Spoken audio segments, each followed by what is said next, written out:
मैं बात करूंगा लेकिन पूरा नशर करोगे आप, जी, जी। वादा कर। जी जी इंशाल्लाह पूरी नशर करेंगे जी। मैं सबसे पहले आपसे सवाल करता हूँ, नाराज नहीं होना। आप मुझे ये बताएं, मेरा तकरीबन 47-48 साल उम्र है, जब से हमने सुना है देखा है, तो जो हुकूमत आ रही है हर हुकूमत यही कह रहा है कि पाकिस्तान मुश्किल हालात से गुजर रहा है। ये मुश्किल हालात कब ख़त्म होंगे, ये मुझे बता दे बस, कब ख़त्म होंगे? ये इन तूने मुश्किल हालात पैदा किया हुआ है ना इन, और खून हमारा चूस रहा है।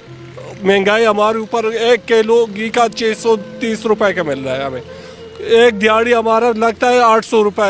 बमुश्किल हफ्ते में 10 दिन में हम किधर से घर कैसे चलाएंगे, अपना ज़िंदगी कैसे गुजारेंगे, क्या करें हम किधर जाए? आप मुझे इस बात का जवाब दें कि ये जो बजट रोज़ पेश कर रहा है, महंगाई कर रहा है, इसको महंगाई का पता है कोई?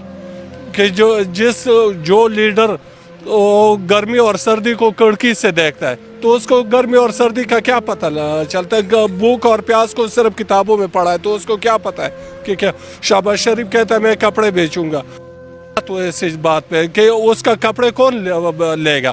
वो तो खुद कैंसर का मरीज है, और कैंसर का मरीज एक दफ़ा कपड़े पहने तो दोबारा कोई नहीं पहन सकता।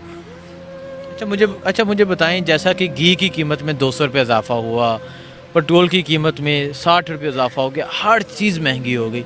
आने से पहले तो ये कह रहे थे कि हम चीज़ें सस्ती करेंगे, महंगाई में का वो मार्च किया था। आप रोज़ाना की बुनियाद पे मजदूरी करने वाले लोग हैं, सुबह आए शाम को कमा के घर ले गए, अगर मजदूरी मिल गई तो क्या अल्फाज होते हैं आपके इनके लिए, और क्या कहना चाहेंगे? कौन से सस्ता किया? बहुत सारी चीज़ें, सिर्फ गरीब आदमी की ज़िंदगी सस्ते हुई कि मर जाओ, फांसी लगाओ, खुदकशी कर लो, जो मर्जी कर लो, कोई चीज़ सस्ता नहीं हो रहा।